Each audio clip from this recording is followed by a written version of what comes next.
Thank you, Randy. That's the most recent introduction I've ever had. Good to be here today. I want to thank the committee for inviting us up. It's a real privilege to be here. We've been here a couple of 3 years ago and really enjoyed the fellowship. You guys have really got it going down here, I know that. Not all conferences are this loving and enthusiastic that I've been to. This one's been great, and I appreciate it very much. I was telling somebody a while ago, when they asked me why I didn't button this coat, I said, I can't button this coat. My wife and I went off on a cruise in January, and we've gone all January to get out of the cold up there. Went down here to Jacksonville, went out there. And we went on the cruise as passengers, and we came off as cargo. It can happen, you know. But I'm glad to be here this morning. My sponsor's name was Franklin Williams from Olive Branch, Mississippi. And some of y'all knew him. He's a tremendous fellow. I asked him one time about gratitude and gratefulness as two different words, and he explained them to me. He said, Joe, when you're grateful for things received. And when you have gratitude, that means you return back to that which you're grateful for. And so today when I go to sometimes I go to those meetings and they want to talk about gratitude, I don't know what to say to them. Because I'm as grateful as I know how to be, you know, and I can't tell them how grateful I am. I tell them how thankful I am, because I'm very thankful here this morning. Very thankful that I'm sober today by God's grace. And Phyllis and I was talking this morning about how great everything is in our life today. Excuse me. Hadn't always been that way. When I talk about them old timers in AA, like my friend Franklin, I get a little choked up. Because he told me one time, I went over to see him on his deathbed, and I knew he was going to die, and he did too. And he looked at me and said, Joe, I want you to promise me something. I said, what's that, Franklin? He said, you leave Alcoholics Anonymous exactly the way you found it. Don't change nothing. I said, yes, sir, I'll not do that. And I tried not to do that. And I've tried to live the way he's taught me to live. He also taught me how to die. And he said, and I said, I'm going to miss you. And he said, I'm going to miss you too. He said, but don't worry about it. If I die, I'll go over there and be with Bill and Bob, and if I don't, I'll get to stay here with you and George. Either way, it's a win-win deal. And I said, I can do that. I told myself, I can do that. Yeah, that's a good deal. I can do that. And one time, old Franklin told me, he said, Joseph, I think that everybody in Alcoholics Anonymous ought to read one of these little pamphlets. I was at the club there the other day, and Don made a magnificent talk and really talked some real good AA. And I knew some good AA was going on in that clubhouse over there because Don and Joe and these people were there. And I noticed this in the little literature rack there. And it tells me here on this third page, and Bill Wilson wrote this, by the way. I didn't. And it said right up here, it said sobriety, freedom from alcohol, through the teaching and practice of the 12 steps, is the sole purpose of an AA group. That's the only reason to have an AA group, the practice and teaching of the 12 steps of Alcoholics Anonymous. And I see that going on here, and I'm very, very thankful for that. That's been a message we've been trying to carry for a long time. But to get back to me, and on page 18 of this big book, and I have found myself generally in about every page of this book, one time or another. And on page 18 of this book, it tells my whole story in a couple of little paragraphs. And I'll read them to you. And it says, an illness of this sort, we've come to believe it an illness, involves those about us in a way no other human sickness can. If a person has cancer, all is sorry for him and no one is angry or hurt. But not so with the alcoholic illness. For with it goes annihilation of all things worthwhile in life. It engulfs all whose lives touch the sufferers. It brings misunderstanding, fierce resentment, financial insecurity, disgusted friends and employers, warped lives of blameless children, sad wives and parents, and anyone can increase the list. And it's been said many times here this weekend that alcoholism is a family illness. And if you live with one of us very long, you're going to be affected by it. That's why we have Al-Anon, thank God. Check it out if you haven't. It's a good program. And, our book said that when the spiritual malady is overcome, we straighten out mentally and physically. Spiritual not only means my relationship with God, it means my own moral fiber. And my moral fiber was affected when I was about 6, 7 years old. Because I look back today and I can see that my dad was an alcoholic. He had an obsession to drink. And my mother had an obsession to see that he didn't drink. And I grew up in that. And they fought and they fussed and they raised hell with each other and all those sort of things. And I was affected by it emotionally as a young child. Used to bite my fingernails clear down to the quick because I was so nervous from all that fighting and fussing. And I was affected by it. My dad's drinking got worse, and we know that alcoholism is a progressive illness, a malady. And his progressively got worse, and she progressively got worse, and I grew up in that. And my dad's drinking became so bad that he began to threaten my mother with guns and knives and stuff. And sometimes he'd pull out a knife and threaten to kill her there at the breakfast table or something. And then other times he would take her out for the weekend and tell us kids, I'm going to kill your mom this weekend. And they'd be gone all weekend, and I'm sitting at home wondering, are they going to do that this time? Is he going to do that? And I'm just a little kid, and I was affected by it emotionally. Well, eventually my mother had to have him arrested and put in the Eastern State Hospital in Bonita, which is our local nut house. They didn't have any alcoholic treatment facilities in those days. What they had was a criminally insane ward.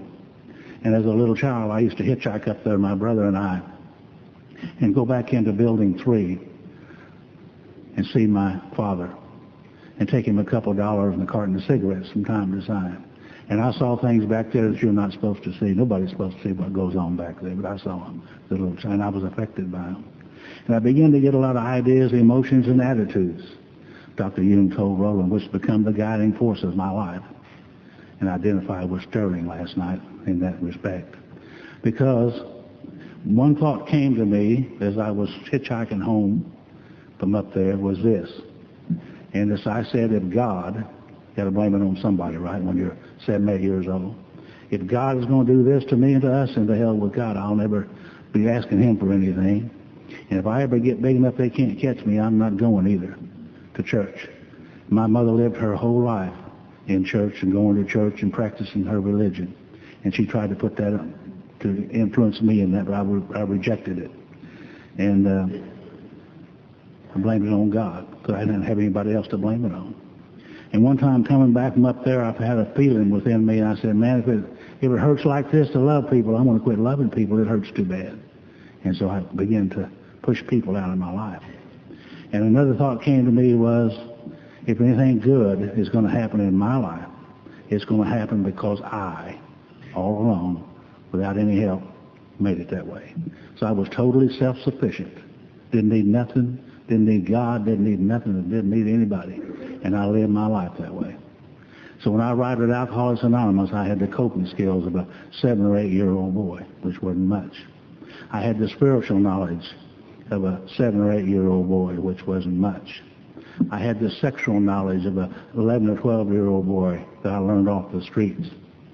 I remember one time going to my mom, and I said, Mom, I've been thinking about sex, and it scared the heck out of her. She said, oh my God, Benny Joe, that's my name. She said, oh my God, Benny Joe, that's not a good thing to think about. It's a dirty, filthy, rotten thing to think about, she said, and you ought to save it for the one you love.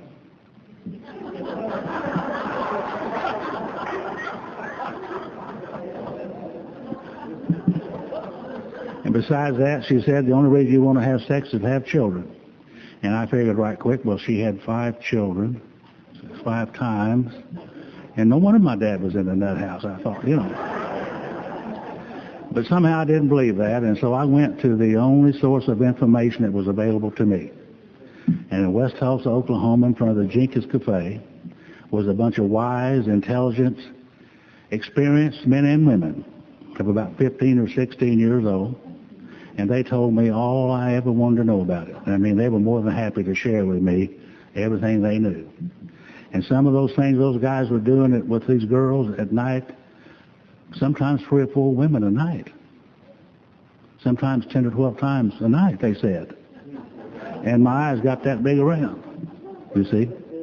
And the fallacy of all that is I was sober 2 or 3 years before I figured out they were lying to me. At least I hope they were lying to me. So you see, I had the sexual knowledge of a 12 or 13-year-old boy that I learned off the streets from people that didn't know any more about it than I did. In fact, they were ignorant. They were just like me. Sometime in AA, you hear them talk about denial. I was never into denial. Man, I've been into ignorant all my life. I just didn't know that I didn't know. Thank God I've had the kind of people I've had in AA to teach me the right things to do and think and be. Thank God I have had the best in AA. I've had the very best. Well, my life started out, and eventually I got married. And I dated this little gal, and she had 2 little boys, and I was just 17, 18 years old, and fresh out of the Army. Been in the Army and out by that time. And we drank and did all the things people do when they drink, and eventually we got married and did all right for a couple of years, but my money wasn't accumulating like I'd hoped it would. And so I started hanging around the bars down there where they talked in thousands. They chattered in millions and talked in thousands. Nobody had any money, but they talked a lot about it. Man, I liked that. Fell right in with that group. And I'd go down there after work and have a few drinks, and the next thing I know, it's 7, 8, 9 o'clock at night. And I'd go home, and my wife would be so upset. She'd be just like my mother, raising hell with me. And I'm out there trying to hustle up a living, I told her. She didn't quite believe all that. And sometimes I'd come home, she'd have all my stuff thrown out in the yard. You all know what I mean by stuff? Dirty T-shirts and dirty shorts and things that needed ironing. They never throw out anything that's clean for some reason. I don't know. And then sometimes I'd come home, she'd have the door locked, and she'd file for divorce on me and put restraining orders on me. She did that 4 times.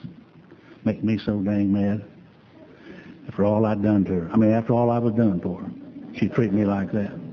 One time I threw a little sober spell and decided to try to get back home. I was serious. I wasn't fooling around. So I went to her preacher, the church that she went to, and I went in there and sat down and talked to him. And he looked at me and said, well, Joe, what seems to be your problem? Well, I don't know what my problem is, really. I mean, I really don't know. If I'd have known, I'd have told him. But I told him what I thought it was, and it was her. If you live with her, you drink too, I said. And I believe that's true. And he gave me a solution, and they will give you a solution if you talk to one of them. And he said, you must, and boy, did he emphasize that word must. You must have faith in these things, and you know what he told me. And I just looked at him. I could not have faith in the things that he told me. You know why? Because I didn't even believe him. How can you have faith in something that you don't even believe? So I got up and I walked out of there and continued to have trouble. Eventually we were divorced for sure the last time, and this time I let it become permanent. And I was sitting down at the Zebra Lounge one night. Beautiful place. Y'all know it. And I got to thinking there one night. You know, either this, you guys that are new, either drink or think. But don't get the 2 of them mixed up. And I was sitting there drinking, and I got to thinking. I think I'll go over and visit. Anybody know what I mean by visit?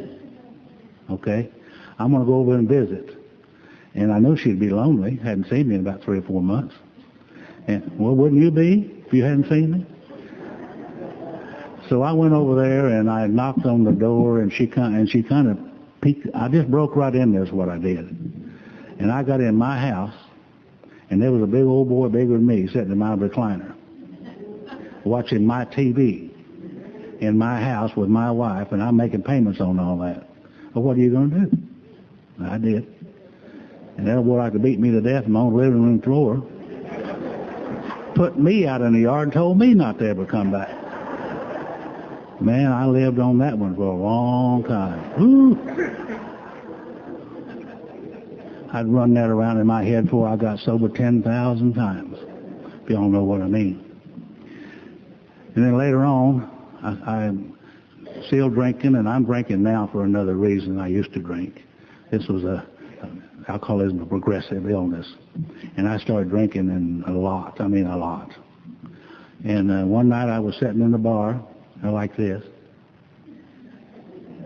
and Phyllis came in, my current wife. I call her my current wife, just keep her on her toes. Stand up there, Phyllis, and take a look.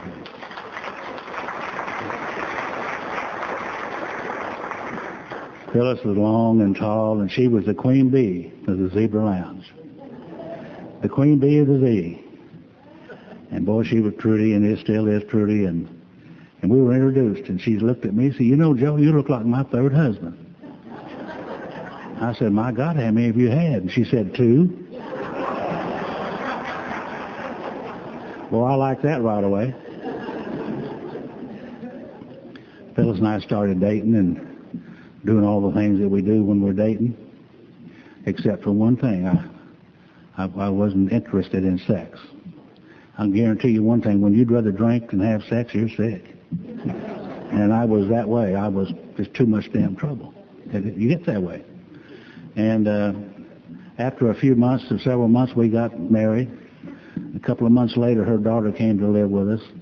And she said, "Joe, we're drinking too much, and Gail wants to come live with us, and we need to quit drinking and let the girl come and live with us, make a home." And I thought that's a good idea. I wanted to do that. She was about 10 years old at the time.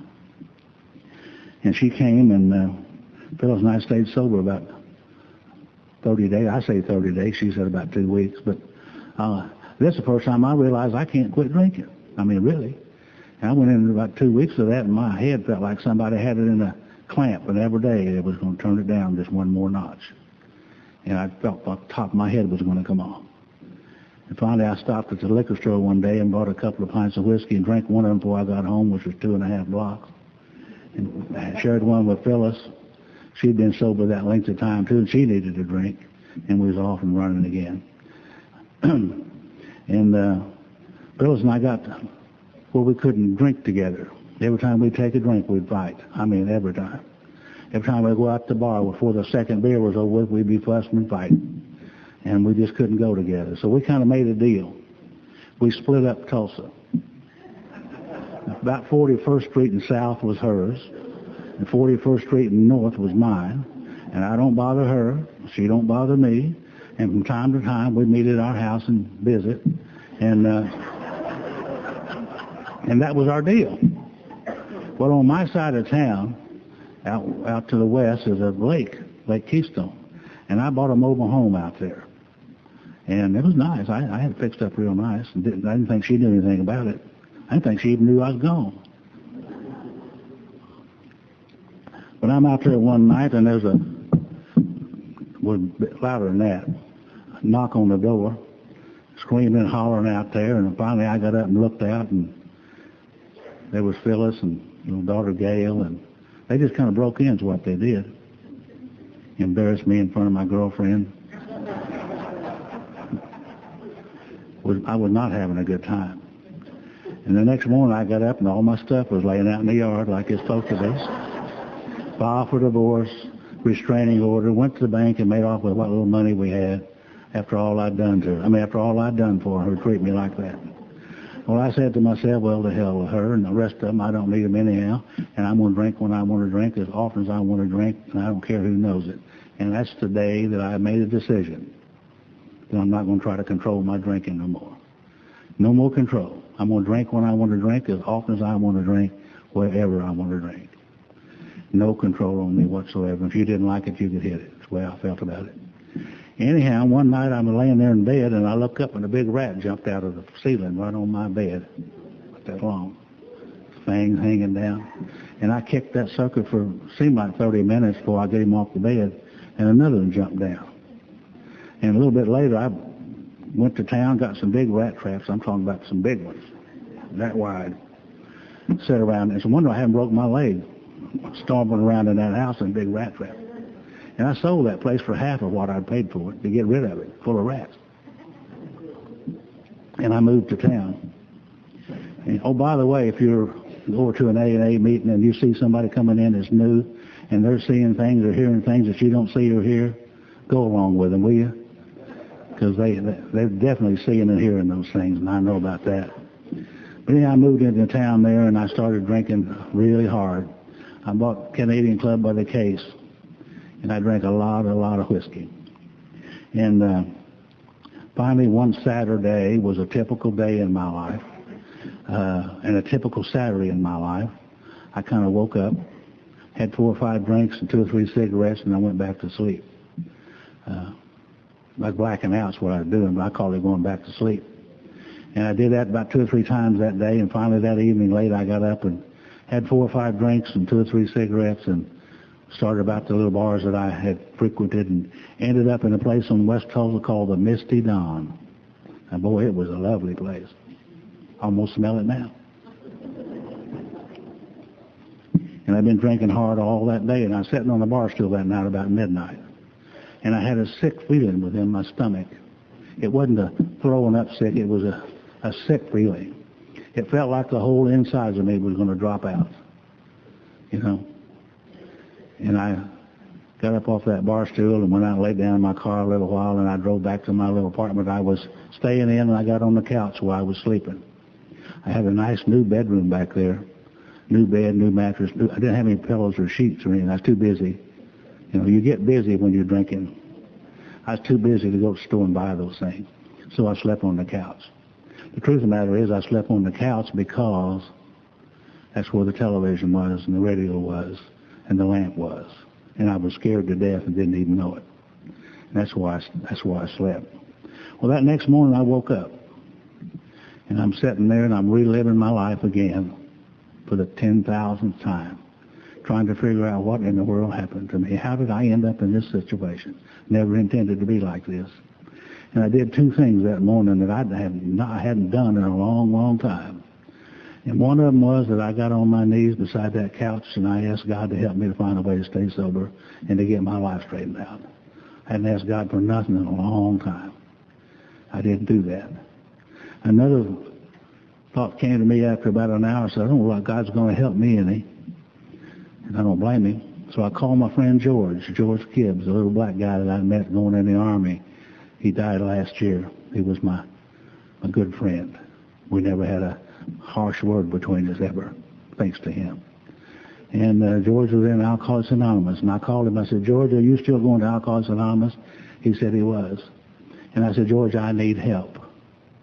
See, that's the second thing I did that morning. I asked another human being for help. And George came over to my house, and my little apartment, and he stayed with me for the next 3 days, sobering me up because I was sick. I mean, I was really sick. And I've had the best that Alcoholics Anonymous has to offer, and that's it. I weighed 135 pounds. I eat a bologna sandwich once in a while because I knew you were supposed to eat. Didn't want it. I drank. And I started getting sober, and I was sick. And he wiping the sweat off my brow and the puke off of my mouth and just being with me. Did that for 3 days.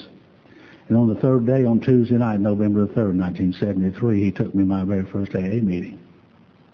And I sat there in that meeting, and get this, 3 days not drinking, sick. And I began to look around the rooms, and I said to myself, what's a nice guy like me doing in a place like this with people like you? Hell, I don't even drink with people like you. You see, that old attitude that I don't need God, nothing, or nobody began to come back after 3 days. Just 3 days. That's why I need the program of Alcoholics Anonymous in the fellowship. Went to a little conference down in Apache, Oklahoma. I met a lady there. Her name was Alabama Carruthers. My first conference was here at Captain Shreve, Tri-State Roundup, Captain Shreve in Shreveport. Phyllis and I went down there. A little bit later, I was to go down to Apache, Oklahoma. I met this lady named Alabama Carruthers, and she talked that night. She said 2 things that really helped me. One of them, she said she had a soul sickness. I said, yeah, that's what that was. Sitting on that bar stool, a soul sickness. Finally found a word that could put to the feeling. Soul sickness. That's what it was. And she said she had peace of mind tonight. And I said, my God, I've never had peace of mind. Never. Since a little old kid, never had been peace of mind. I wanted to talk to her. And And after the meeting was over, we were sitting around this old hotel, and I said, Alabama, it's about 3 o'clock in the morning. George laying over in her lap asleep. You get that picture. Alabama, Carruthers, and George. And I said, Alabama, you said you had peace of mind tonight. How did you get peace of mind? And she said, well, Joe, tell me what's going on in your mind. So I told her about these two incidences and how my mind would race uncontrollably, day after day after day after day after night after night after night. And the only way I could stop my mind from turning was to take a drink. The only way. And drink for oblivion. And there's only one thing wrong with oblivion, though, isn't it? Is you wake up and you got to drink again. And that's the way that went. And she said, well, Joe, you're just full of resentments.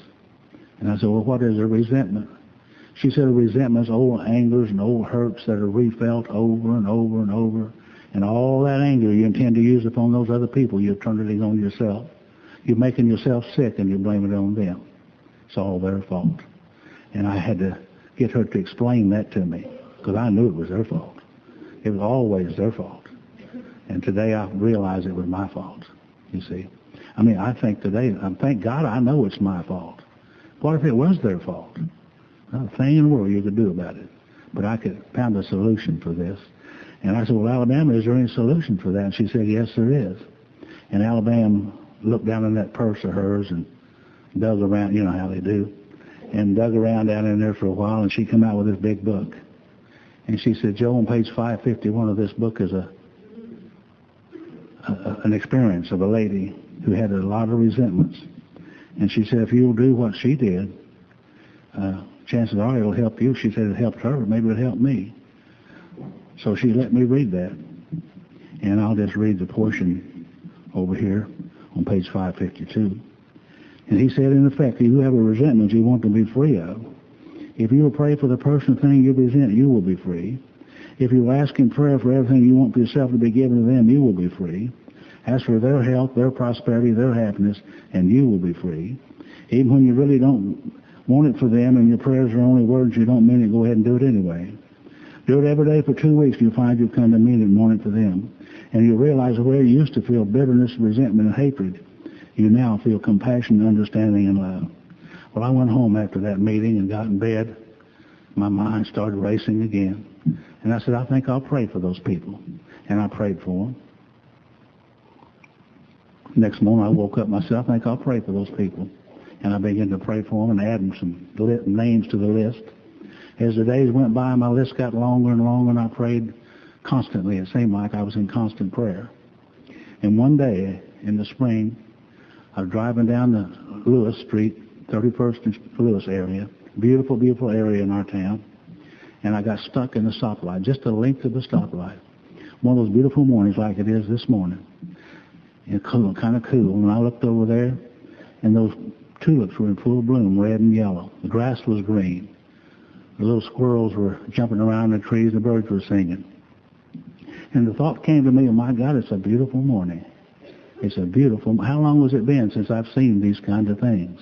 And you know what? I couldn't remember. I don't know until that moment if I had ever seen those things before. When this book talks about being cut off from the sunlight of the Spirit, I know what that means. I mean, I really do know what that means.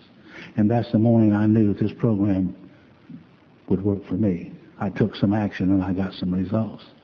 And then I began to have trouble with this God idea. After these miracles, and then I got to have trouble. I'd messed up. And George said, you're having trouble with this God idea, aren't you? I said, George, I'm having a terrible, terrible time with this. And he said, well, let's go to page 46 of this book, and there's a little deal in there that he said helped him, maybe it helped me. I said, help me understand. You know, it said over there that you have a God of your own understanding, and my understanding really was one was going to get me. And I believe that today, if God was going to get anybody, he had got me, but he didn't get me. And on page 46, he said, yes, we of agnostic temper have had these thoughts and experiences. Gnostic means knowledge, and you put the ag in front of it means without. Those of us who are without knowledge. We found that as soon as we were able to lay aside prejudice and express even the willingness to believe in the power greater than ourselves, we commenced to get results, even though it was impossible for any of us to fully define or comprehend that power which is God. He said, in other words, Joe, why don't you go home tonight? But try to lay off all that stuff you think you know about God. Get your pencil and piece of paper out, and if you could make God, realizing that you can't, but if you could, what would you want God to be? And I went home that night and I wrote down some things that I would like God to be if I could make God. And I showed them to George, and he said, that's good. You can start with that. See, I didn't know you could do that. Man, I didn't know you. You go to hell out in Oklahoma for doing that. Don't know about down here in Louisiana, but out there in Oklahoma, you go to hell for doing that. And he gave me permission, and I needed permission to start at that simple level. I needed that permission. The preacher said you must have faith, and I couldn't have any faith because I didn't even believe. So I had to come to believe. Thank God for the second step. Well, I could come to believe through that simple little process. And our book said, much to our relief, we discovered we did not need to consider another's conception of God. I tried to believe as they believed. I could not believe as they believed. I had to have my own understanding. Our own conception, however inadequate, was sufficient to make the approach and effective contact with Him. My own conception. And today, I know why that works so well. You know why it works so well? Have you ever had any problem with your own conception of anything? I haven't. If it's my idea, it's good. Great. So I had my own conception. And it was a good. And I said, George, you mean I got to find God? And he said, Joe, God's not lost. He said, it's not in the finding anyhow, it's in the seeking. And he went on to read. We found that God does not make too hard a work with those who seek Him. Not find, but to seek. To us, the realm of the Spirit is broad, roomy, all-inclusive, never exclusive or forbidding. To those who earnestly seek, it is open, we believe, to all men.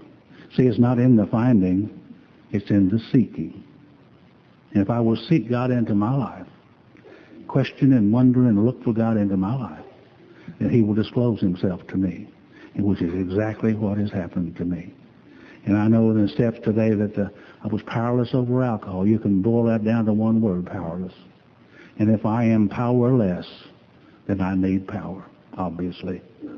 Well, where am I to find this power? Well, that's exactly what this book is about. Where and how to find the power. And I looked all over.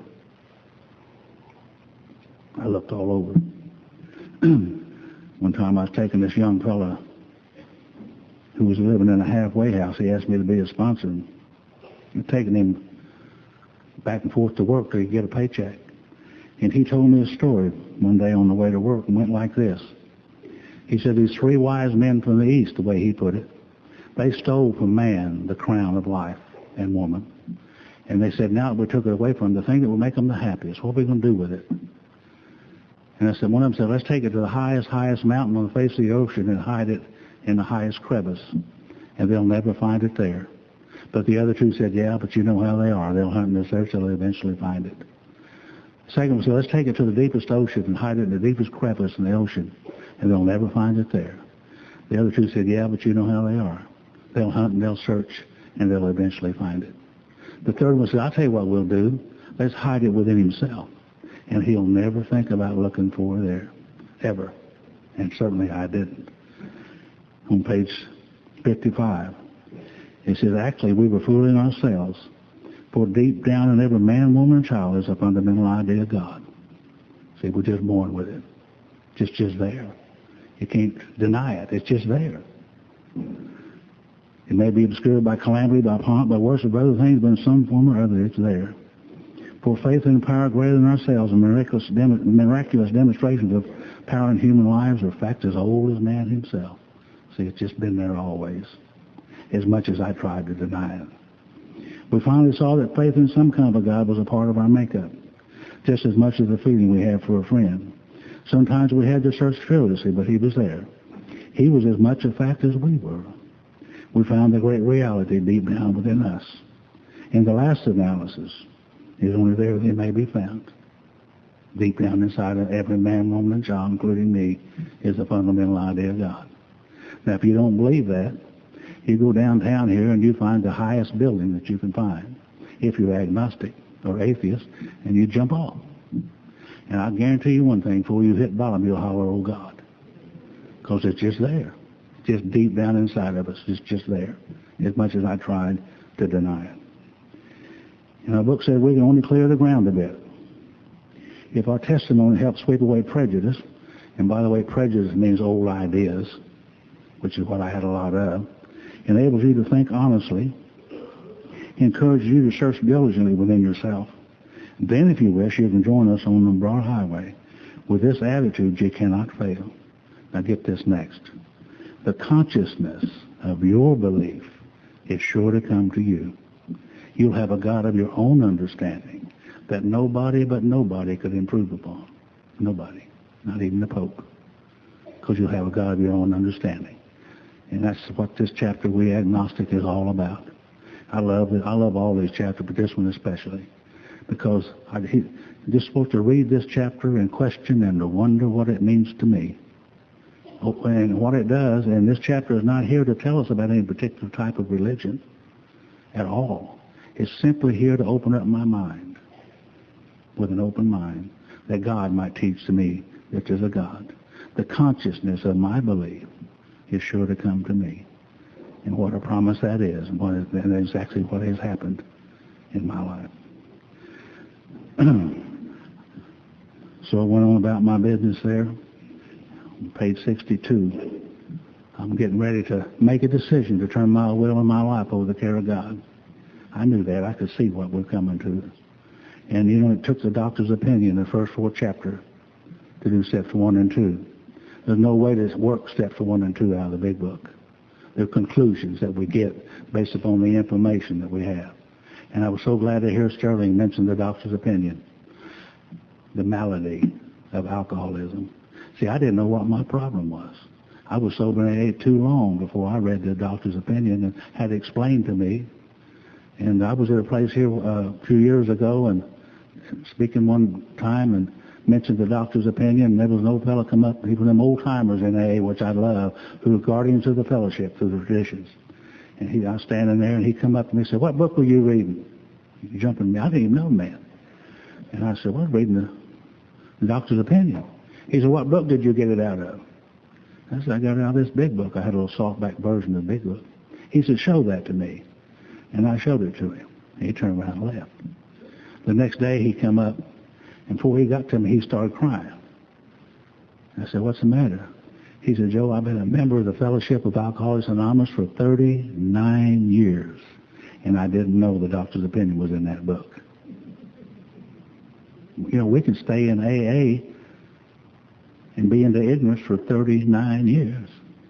And he said, I'm going to tell you one thing. He said, I get back to my home, I'm going to start a big book study in my home, and we're going to look into this book and see what's in there. Called me 6 months later, said, I'm having a wonderful time doing this thing. But I almost missed this part of the book. He said, because of being selfish and self-centeredness, that we think is the root of our troubles, and that was my problem. Driven by 100 forms of fear, self-delusion, self-seeking, self-pity, we step on the toes of the fellows and they retaliate. When you don't need God, nothing, or nobody, you have to depend on yourself. And I depended on myself, and I didn't need God, nothing, or nobody. Self-sufficient to the extreme. He said, but we find that at some time in the past we've made decisions based on self, which later puts us in a position to be hurt. I made decisions based upon what I wanted, which later put me in a position to be hurt. So our troubles were basically of my own making. They arise out of ourselves, and the alcoholic is an extreme example of self-will run riot, though he usually doesn't think so. Above everything, we alcoholics must be rid of this selfishness. We must, or it kills us. There's no must in the Fellowship of Alcoholics Anonymous. Nobody can tell anybody else what they must do. But there's a lot of must in this book, and there's a couple of them right there. We must, or it kills us, and God makes that possible. And there often seems no way of entirely getting rid of self without His aid. Many of us have moral and philosophical convictions galore, but we could not live up to them, even though we would like to. Neither could we reduce our self-centeredness much by wishing or trying on our own power. We had to have God's help. I see many people like me who was trying to make myself well through my own thinking. My best thinking got me here. You know, I must have God's help. And I could remember back when I was drinking, at time from time I was going to quit drinking. I was going to control and enjoy. I've heard that a couple of times. That's two different things, by the way, control and enjoy. If I had to control my drinking, it wasn't much fun. I didn't enjoy it at all. Now, if I enjoyed my drinking, I didn't control it. So I couldn't control and enjoy my drinking. I couldn't do it. So from time to time, I'd quit drinking. And I pulled out the most useful tool at my disposal at that time was my own willpower. And I got lots of willpower. Bill said I never have used much of it, but I got a lot of it. And I'd pull out that willpower and I'd say, sick 'em, Will, we're through with this drinking. I'm never going to drink again as long as I live. And I didn't for 2 weeks at one time. So I found my willpower doesn't work. And then I began to wonder, am I just crazy? Is that the problem? So if your willpower don't work, you begin to question your sanity. At least that's what I did. You know, if you question your sanity, you see, it don't work because of the obsession of the mind. The obsession of the mind is an idea that overpowers all other ideas. In other words, it is stronger than my willpower. If you want to know why your willpower don't work, it's because the obsession of the mind is stronger than the will. Now, there's only one thing stronger than the will, or the obsession of the mind. Only one. And that's God who made it. The only one. See, I come to know that. And I come to see that I'm going to have to turn my will, which is my thinking, and my life, which is my actions, over the care and direction of God. Because if I could have done it, I'd have done it.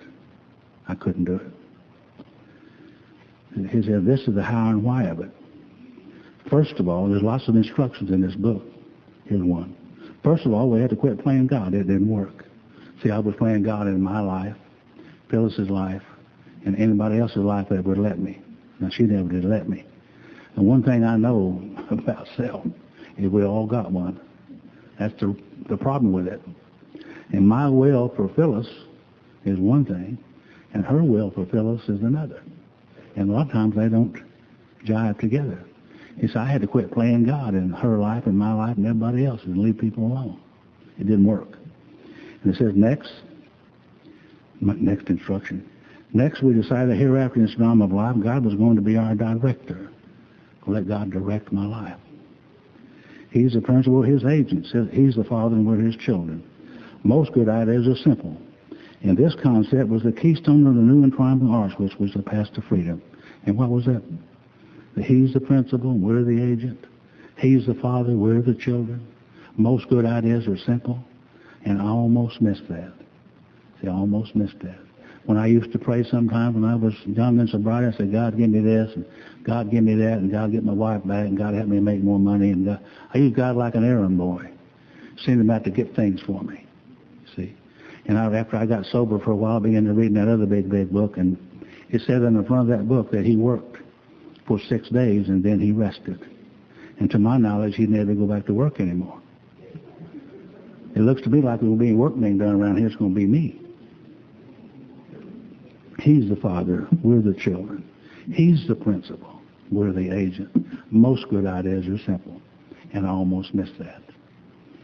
Top of page 63, it said, when we sincerely took such a position, he's the father, we're the children, we're the agent, all sorts of remarkable things followed. We had a new employer being all-powerful. He provided what we needed if we kept close to him and performed his work well. See, I'm supposed to perform his work well. You see? I didn't know that. Established on such a footing, we became less and less interested in ourselves and our little plans and designs. More and more, we became interested in seeing what we could contribute to life. See, I'd always been a taker. Takers are losers, man. I mean, takers are losers in life. Not just in AA, but life. I've come to know that. Takers, I'm always a taker. See? Now I see what I can contribute to my AA meetings and to life in general. As we felt that new power flow in, as we enjoyed peace of mind, as we discovered we could face life successfully, as we became conscious of his presence, beginning to lose our fear of today, tomorrow, or the hereafter, we were reborn. Somebody talked about being reborn. I think it was Don. Happened like that. And I used to hate that idea about being reborn when I was drinking. They used to come over to my house and got church up the road, and they want to talk to me about being reborn Monday night. And they come in and say, boys, this is Monday night football. And you're here giving me that crap. And I'd run them out. Down the street, get out of here. I'm going to talk to you. So I didn't like that idea about being reborn. And when I got sober and I read another book, there was a fellow in there, he was just like me, his name was Nicodemus. Dumber than a rock. Didn't know nothing. And he asked that fellow who was talking about being reborn, he said, you mean I got to go back into my mother's womb and be reborn? He looked at him like I'm sure Franklin has looked at me dozens of times, shook his head. He said, boy, don't you know did you go to university? Aren't you educated? Don't you know you can't go back into your mother's womb and be reborn? When I'm talking to you about being reborn, I'm talking about the renewing of your mind. Ideas, emotions, and attitudes, which used to be the guiding force of the lives of these people, are suddenly cast to one side. We're being reborn, not in our bodies, but in our mind. That's what we're doing here in this book. Someone told me one time, said, Joe, you're being brainwashed by that AA. And I said, man, my brain needed washing. You know. But I didn't know that I didn't know that I didn't know that I didn't know that I didn't know. I was stupid. I know I wasn't stupid. I was ignorant. Be stupid means you can't learn. Ignorant means you're uninformed, and I was just uninformed. Well, now I can see what they meant by this third step prayer. And I knew what they were doing on Sunday morning down at that little church. They're doing it every Sunday morning, as far as I know, about 11 o'clock. And I couldn't wait until Sunday morning to get down there to do the third step prayer. And I got there about 2 or 3 minutes before 11. I really didn't want to get there too early. I might hear something to help me, you know. So about 2 or 3 minutes before 11, I walked in the back of that church and stood in the back of the room. And sure enough, that preacher asked people to come down there and basically to do the third step prayer. That's what he was asking us to do. And I went down there as humbly and as honestly and as sincerely as I have ever done anything in my life. And I went down there, and this is what I said. I said, God, I offer myself to you to deal with me and do with me as you will. Relieve me of the bonds of self that I may better do your will. Take away my difficulties that victory over them may bear witness to those that I would help of your power, your love, and your way of life. May I do your will always. I don't know what happened that morning. I'm not smart enough to know. But I do know this. From that day until this day, my life hasn't been the same. Just has not been the same. That afternoon, I went to see my mother. She said, Benny Joe, you're different. What you doing different? And I said, I've been going to Alcoholics Anonymous. You know that. She said, yeah, but you're different. What happened? I said, well, I went to church this morning. I did this third step prayer, and I explained it to her. And she smiled. She was happy about that. Later on, I went over to see Phyllis. And if she was telling this story, she'd say that I was her Ebby. She said there was something about my eyes that was different. She wanted to know why. She said, what happened? And I don't know. There's another story in another big book. This guy, he was blind, and all of a sudden he could see. And they said, what happened to you? And he said, I don't know. I was blind, and now I can see.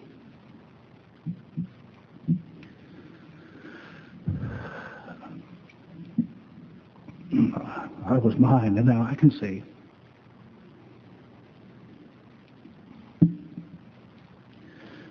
Phyllis and I started seeing each other after that, and 2.5 years later, she got sober.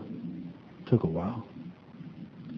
And we slowly started putting our life back together, one day at a time. And if you want to talk about it, we've done it. We've experienced it, one day at a time.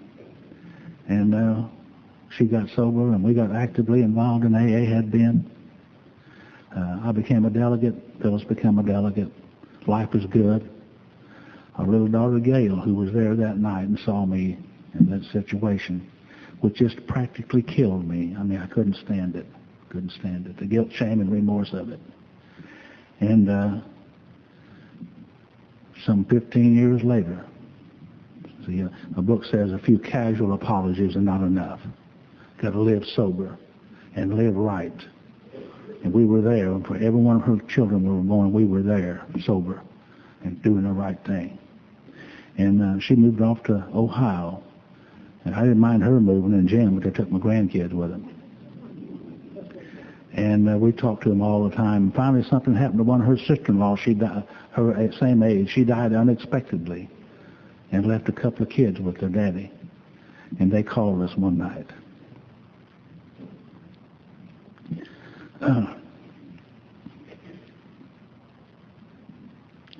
And she said, if something happens to the kids, would you, Mom, take them?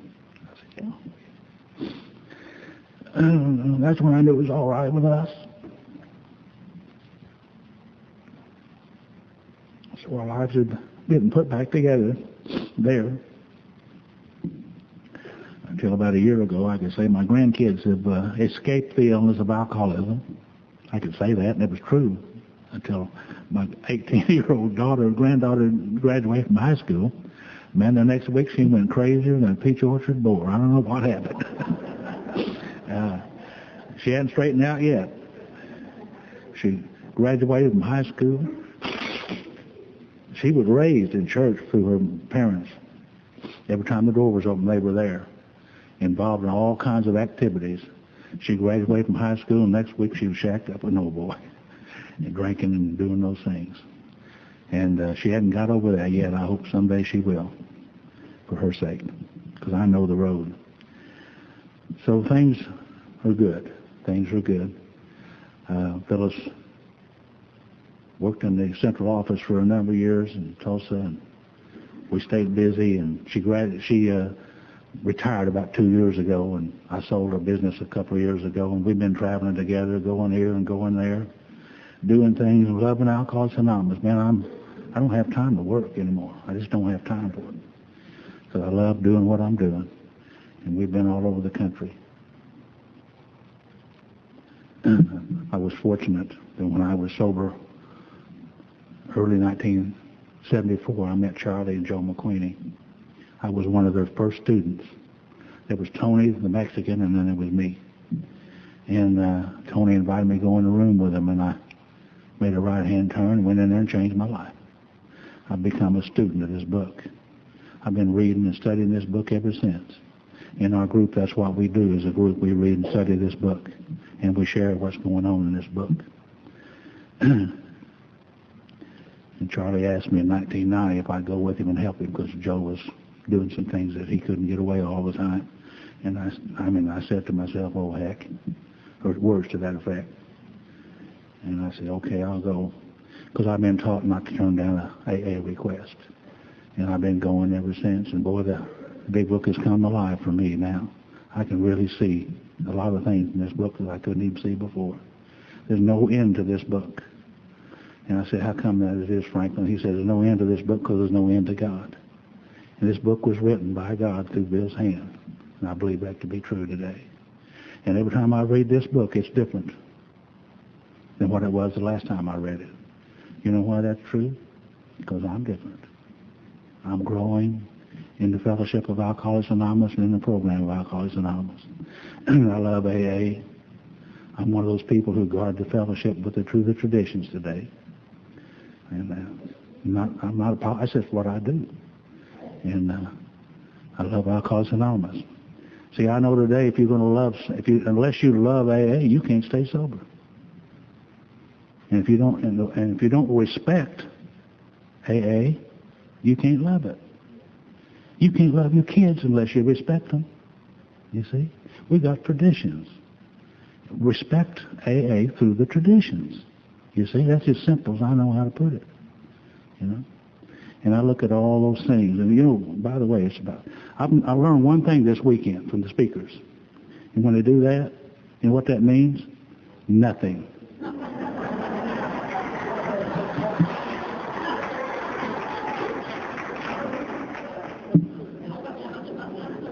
It just gives you a sense that he's going to shut up pretty soon.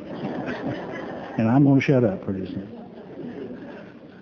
But I know the steps or the actions we take These are the actions we take. And I know the traditions of the non-actions that we do, the things we don't do. And I know that the concepts of how we interact, the service committees interact with each other. Total program. Action, non-action, interaction. And I see the whole picture. I've experienced it, thank God. And I love Alcoholics Anonymous. And let's keep it just the way it is. It's working just fine. It's working just fine. And I thank you all for having us here this weekend. It's been a wonderful time. Great, great people, great food, great everything. And I feel good about it. Thank you.